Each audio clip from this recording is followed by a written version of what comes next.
What's going on YouTube? OCD for EDC here, and what I got for your face balls today is a Bestech.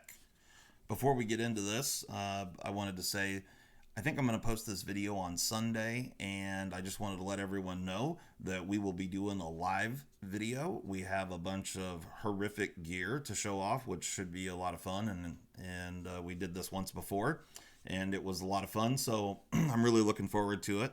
So if you want to come and check that out, Sunday, May 3rd, 7:30 p.m. Central Standard Time, be there, and yeah, should be a lot of fun. 7:30 p.m., get in the live comments. If you haven't checked out one of my live streams yet, we have a lot of fun there. It's a good time. So if you want to laugh, enjoy it, yeah, come check it out. Should be fun.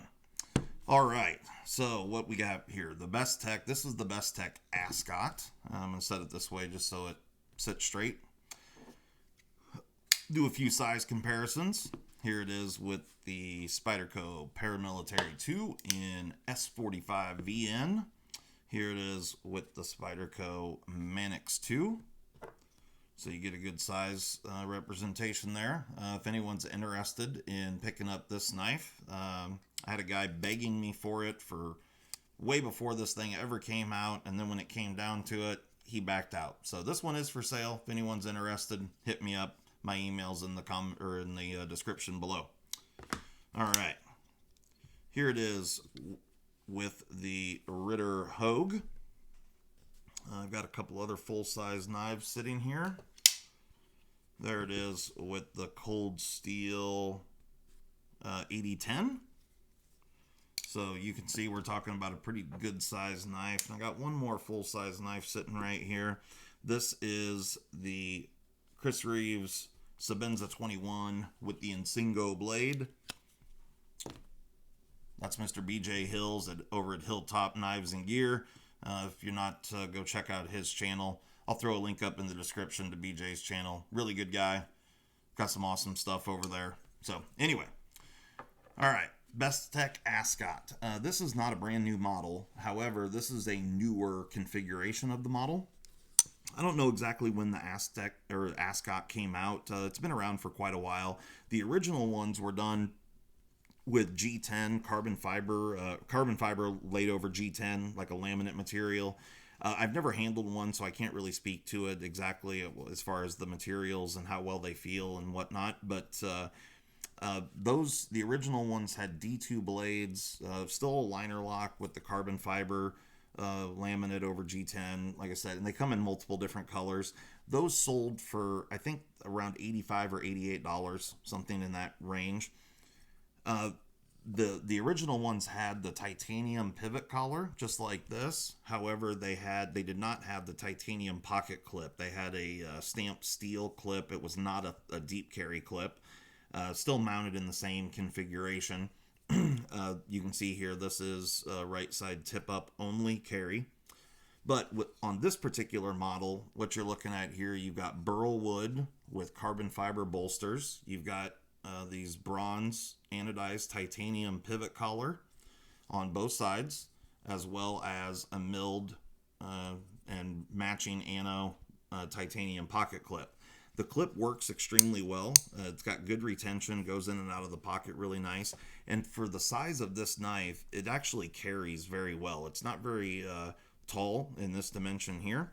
So let's get into it. We'll check out the dimensions on this thing, and then we'll tear it down and see what it's like on the inside. So overall length, 8.735 inches. You got a handle length of 4.825, and you have a blade length of 3.91 with about a 3.65 inch cutting edge. You've got a handle thickness. In the fattest part, there is some curvature in this way. So it's just over a half an inch, not counting the pivot in the front and the rear. But in the fattest part in the middle, it actually measures 0.639. So a little over 0.6 of an inch there in the middle. If you have larger hands, this thing works really well. So that's actually a positive in my book. Blade stock thickness is 147 thousandths. And you've got a really, really nice tall flat grind. You can see you do have a little bit of flat up here, but the majority of the blade is a full flat grind. And you can see how small that secondary bevel is. That's because this thing is very aggressively ground, and you're anywhere between 13 and 15 thousandths behind the edge all the way across. Let's get a weight on this one. The old Ascot. There we go. So 4.35 ounces there for, 3.9 inches of blade. So, it's a nice weight. Certainly doesn't feel too heavy or anything like that. Balance point on this one, it's going to be right in here somewhere. This thing's very, very neutrally balanced. Somewhere right here. There we go. So, about right where you would expect it to be, right in that main choil area. Feels really good in hand. It's not biased front or back, and just works extremely well.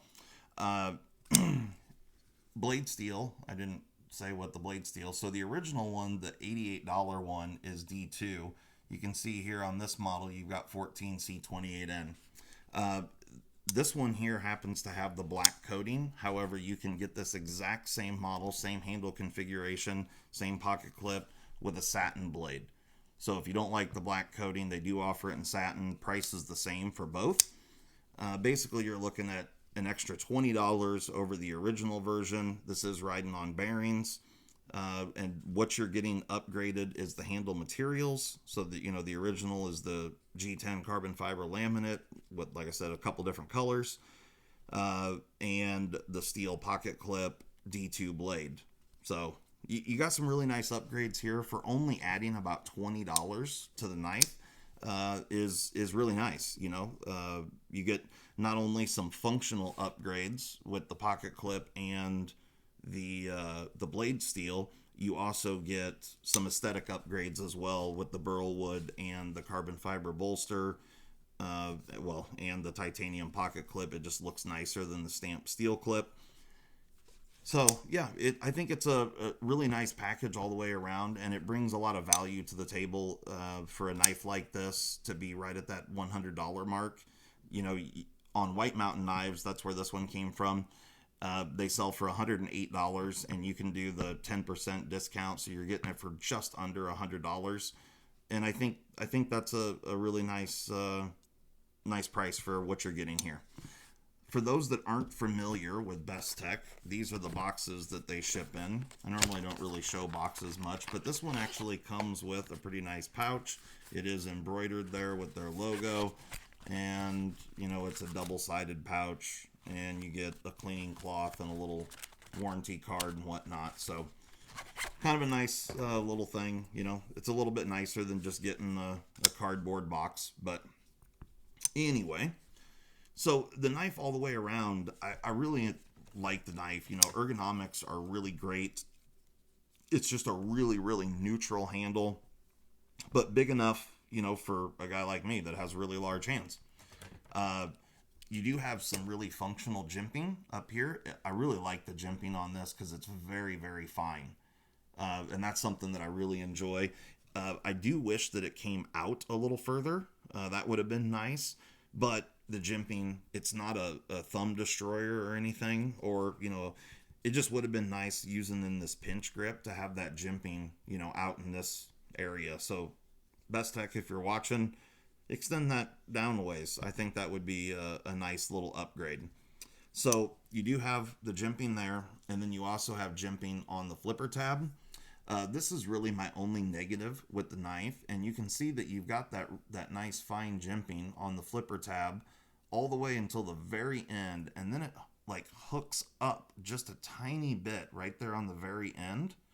And if this blade wasn't coated, I would sand that down because it's just a little bit uncomfortable. I mean, it doesn't look like much, but that little hook up at the very end of that flipper tab, I mean, it's not terrible, don't get me wrong, but if you flip this a bunch of times, you can certainly feel it on your finger. It just isn't something, I don't really know why they did that. If they would have rounded that off just a little bit more, it would have made it a lot more comfortable.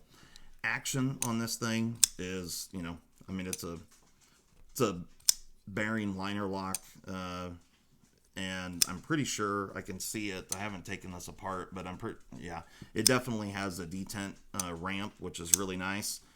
The action on it is very, very good. It's quick to get on the detent ball, and the blade just drops. You can follow it right around. So if you're looking for something with really great action, you like a full-size knife, close to 4-inch blade, something with a really neutral handle that isn't going to break the bank, this is a good option. Real quick, I just wanted to show. Let me zero my calipers here. In this dimension right here, so just over an inch, 1.01. So, when you compare that to stuff, well, like the Spyderco Mannix, this thing fits definitely inside the Mannix. You can see there. So, you're getting almost 4 inches of blade, but it's pretty slim in the pocket. Thickness, like I said, it's a little over 6/10 of an inch right here in the middle, but it actually carries much nicer than what you would think for that sort of thickness. And it's a good knife all the way around. I enjoy it. Action's great. Ergos are great. It's balanced. It looks nice. I don't know what, anytime you put wood on a knife, even when it's a big stabby knife like this, when you put wood on the handle, everybody thinks it's grandpa's pocket knife. So, there's something to be said for, on a classier knife, having wood scales. I think, not only do I think it's beautiful, I mean, that Burl wood is very, very beautiful. The grain is really cool to look at. But it also makes a bigger knife like this more palatable to people, out in the professional world and whatnot, lunchroom, that sort of thing. In this hypersensitive world that we're living in today, something like this, even though it is a big blade, I mean, it's just a standard drop point blade. However, it's almost 4 inches, so there's going to be some people that are put off by that. But I think the addition of the wood certainly, like I said, makes that more palatable over if this were the carbon fiber model, where it's all, as some people would say, high speed, low drag kind of situation. So anyway, let's get into it. The hardware on this thing's done really well. Yeah, everything looks to be T8 construction. So you got a T8 pivot for sure, and I'm pretty sure all the rest of the hardware is T8. You've got these two standoffs, so it is an open design. And it looks like we're only going to have to take out 2 body screws back here. So you got the one pocket clip screw goes into the one barrel spacer, and then you've got one more body screw there. Yeah, and that's going to come apart. So there we go. Just going to leave those screws in there. All right, so you can see here we've got a stop pin that's internal to the blade, and you can see where it bottoms out on both directions. You can see the wood there on the underneath side of the scale. I think I'm just going to leave the carbon fiber and the wood scales on the liners, but you can see we've got a little bit of weight relieving there. Yeah, just really nicely done. It looks like a steel detent ball, and you do have a D-shaped pivot right there, which is great. Let me grab the blade. Yes, we do have a detent ramp right there. Love to see that from the factory. Really spectacular. And then you got your, the stop pin is actually not pressed into the blade. It's just, it fits very well though. And then you have a bunch of weight relieving on this side. You can see they are nylon caged steel bearings. And a couple of milled standoffs, barrel spacers in the back. So it's pretty straightforward construction. Nothing crazy here. I'm going to go ahead and just set this down. Throw the bearing on. Very simple to take this knife apart, disassemble, and maintain. So that's a good thing. Love to see all the same hardware, which is really, really great. Knife companies that use, there's some knives out there that have T10 on the pivot, T8 on some body screws, or or have T6 on pocket clip or whatever. Like, there, yeah, it just is much nicer when you have, I don't know why this must not be totally lined up here. Go ahead and throw the pivot in, and then we'll deal with the back of the knife. So I enjoy seeing it when it's when you have, you know, oh, the wrong size driver is what the problem was. I thought those screws weren't going in. I had a T6. Here I am talking about having the same size hardware, and I grabbed the wrong driver. I'm sitting there spinning a T6 on these T8 screws, wondering why the hell the screw isn't engaging with the threads. Obviously, I'm a dumbass. Okay. So, real quick, I haven't even checked anything to see if we have it tightened up correctly. You can see blade centering is perfect. And so let me make sure these body screws are tight. There we go. Action. We have 0 blade play. Let's see what we got. Yep, blade still just drops. You can just follow it right around. You can listen to the detent there.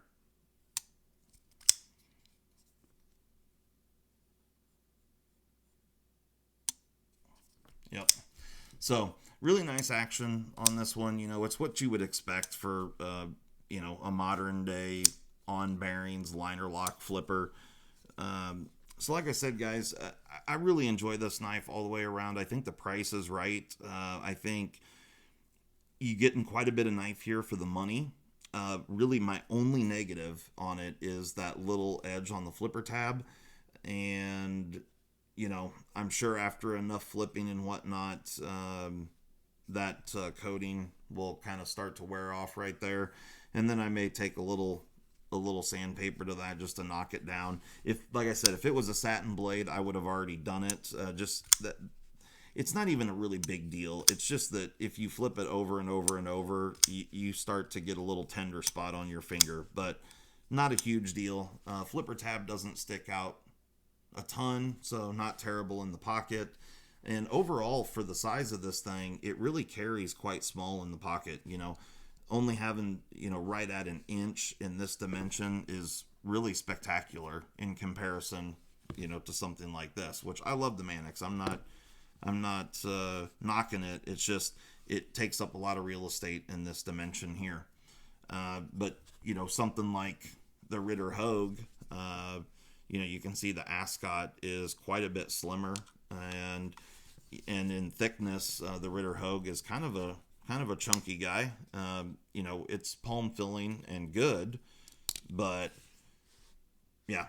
So the Ascot, it just works well. So anyway, guys, like I said, I'm posting this video up on Sunday. So if you're interested, come and check out our live show. Should be a lot of fun. And yeah, hope you guys enjoyed this video. Please like, subscribe, comment below, do all the things. You know, love chatting with you guys, answering questions, whatever. So, yeah, we'll catch you next time. Thanks a lot, guys. Hope everyone's staying safe and healthy. Bye.